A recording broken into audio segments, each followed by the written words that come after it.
నేడు BJP Chevella parliament polling booth సమ్మేళనం ఉండబోతోంది. ముఖ్య అతిథిగా కేంద్ర మంత్రి కిషన్ రెడ్డి పాల్గొనబోతున్నారు. ప్రచారంలో అనుసరించాల్సిన వ్యూహాలపై చర్చ జరగబోతోంది. ఇక ఇదే అంశానికి సంబంధించి మరింత సమాచారం మా ప్రతినిధి రాజు న్యూస్ రూమ్ ద్వారా లైవ్ ద్వారా అందిస్తారు. రాజు, చెప్పండి. లావణ్య, బీజేపీ ఇప్పటికే అభ్యర్థులను అన్ని పార్టీల కంటే ముందుగా ప్రకటించిన విషయం తెలిసిందే. ఈ నేపథ్యంలోనే ప్రచారంలో కూడా ముందుకు దూసుకెళ్లాలని చెప్పేసి కూడా భావిస్తూ ఉంది. ఈ నేపథ్యంలోనే ప్రతి పార్లమెంటు నియోజకవర్గ పరిధిలోని ఉన్నటువంటి బూత్ స్థాయి కార్యకర్తలతో బూత్ స్థాయి సమ్మేళనం కూడా నిర్వహించబోతా ఉంది.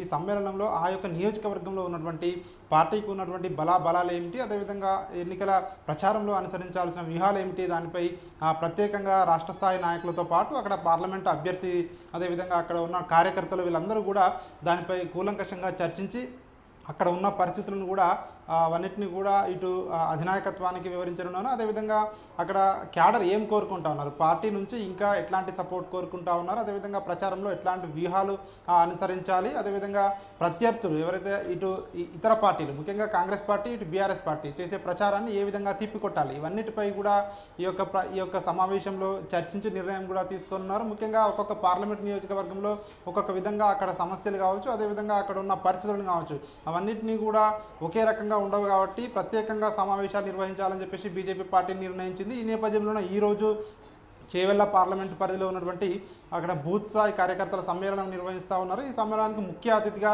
బీజేపీ రాష్ట్ర అధ్యక్షుడు కేంద్ర మంత్రి కిషన్ రెడ్డి హాజరు కానున్నారు. మరికొద్దిసేపట్లో మొయినాబాద్ మండలంలోని హిమాయత్ నగర్లో ఈ యొక్క సమావేశం ప్రారంభం కానుంది.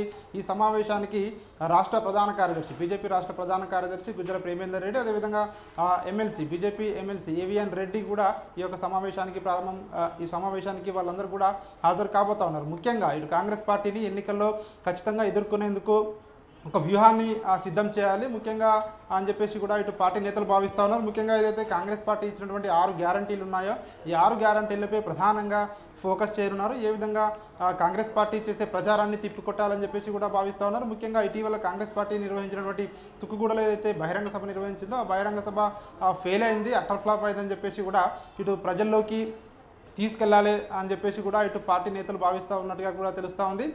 దీనికి తోడు ఇప్పటికే చేవెళ్ల నియోజకవర్గంలో గతంలో ఎంపీగా పనిచేసిన అనుభవం కూడా కొండ విశ్వేశ్వరరెడ్డికి ఉంది కాబట్టి ఖచ్చితంగా మరోవైపు ఇటు ప్రస్తుతం బీజేపీ కేంద్రంలో బీజేపీ మళ్ళీ అధికారంలోకి రాబోతా ఉంది అని చెప్పేసి ఇటు సర్వేలు చెప్తా ఉన్న నేపథ్యంలో ఖచ్చితంగా బీజేపీకి అడ్వాంటేజ్ ఉంటుందని చెప్పేసి ఇటు బీజేపీ నేతలు భావిస్తూ ఉన్నారు. ఈ నేపథ్యంలోనే కొండా విశ్వేశ్వరరెడ్డికి ఒక గెలుపుకు మద్దతుగా ఈ సమావేశం నిర్వహిస్తూ ఉన్నారు. ఈ సమావేశంలో వాళ్ళు కీలకమైన నిర్ణయాలు, అదేవిధంగా ప్రచారంలో ఏ విధంగా వ్యూహాన్ని అనుసరించాలి, ముఖ్యంగా ప్రచారంలో ఎట్లాంటి, అదేవిధంగా ఎవరెవరిని కలుపుకొని వెళ్ళాలి అని చెప్పేసి కూడా ఈ యొక్క మీటింగ్లో ఈరోజు ఒక చర్చకు వచ్చి చర్చను కూడా ఆమోదించే అవకాశం అయితే మనకు కనిపిస్తూ ఉంది.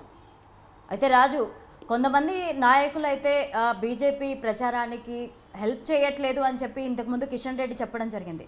సో ఇప్పుడు ఎలా ఉండబోతుంది ఈ మీటింగ్లో, ఎలాంటి చర్చ జరగబోతుంది దాని మీద?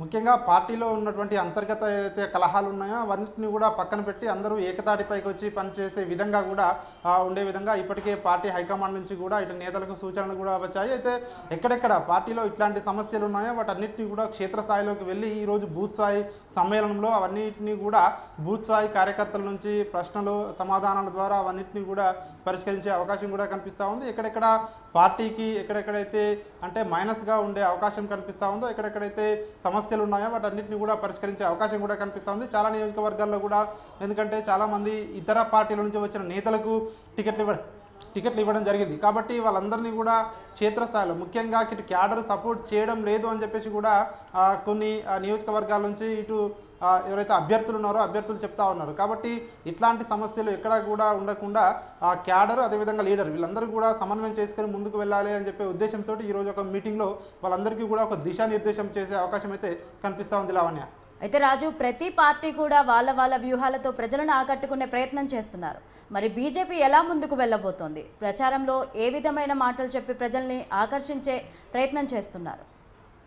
ముఖ్యంగా బీజేపీ మోడీ చరిష్మాను అయితే నమ్ముకొని ఉంది. ఖచ్చితంగా ఈసారి మళ్ళీ మోడీ వేవ్ ఉంది. దేశంలో మూడోసారి హ్యాట్రిక్ విజయం బీజేపీ సాధించబోతా ఉంది అని చెప్పేసి కూడా ఇటు బీజేపీ నేతలు అయితే ఒక ధీమా వ్యక్తం చేస్తూ ఉన్నారు. మనం చూసాం నిన్నటికి నిన్న ఎన్నికల వ్యూహకర్త ప్రశాంత్ కిషోర్ కూడా అదే విషయం చెప్పడం జరిగింది. బీజేపీ ఏదైతే టార్గెట్ పెట్టుకుందో 370 సీట్లు అని చెప్పేసి 300 సీట్లు అయితే దాటుతాయని చెప్పేసి కూడా ఇటు ఎన్నికల వ్యూహకర్తలు కావచ్చు, ఇటు ఇతర సర్వేలు కావచ్చు, ఇవన్నిటినీ కూడా ఇటు బీజేపీ నేతలు ఎగ్జాంపుల్గా చూపిస్తూ ఉన్నారు. ఖచ్చితంగా ఈసారి ఎందుకంటే దేశంలో కాంగ్రెస్ పార్టీ బలహీనపడిందని చెప్పేసి కూడా చెప్తా ఉన్నారు. అదేవిధంగా ఇతర ప్రాంతీయ పార్టీలు కూడా బలహీనపడడం ఇవన్నిటినీ కంపేర్ చేసి చూస్తే ఇవన్నిటి కూడా బీజేపీకి కలిసి వచ్చే అంశాలని చెప్పి కూడా చెప్తా ఉన్నారు. అదేవిధంగా బీజేపీ ఈ 10 ఏళ్లలో తీసుకున్నటువంటి కొన్ని నిర్ణయాలు ఏవైతే ఉన్నాయో, సాహసోపేతమైన నిర్ణయాలు ఏవైతే ఉన్నాయో, అదేవిధంగా రామ మందిరం కావచ్చు, అదేవిధంగా త్రిపుల్ తలాక్ రద్దు కావచ్చు, ఆర్టికల్ 370 రద్దు కావచ్చు, ఇవన్నిటినీ కూడా చూపించి ఖచ్చితంగా ఎన్నికల్లో ఇవన్నిటిని కూడా ఉపయోగపడతాయని చెప్పేసి కూడా బీజేపీ నేతలు భావిస్తూ ఉన్నారు.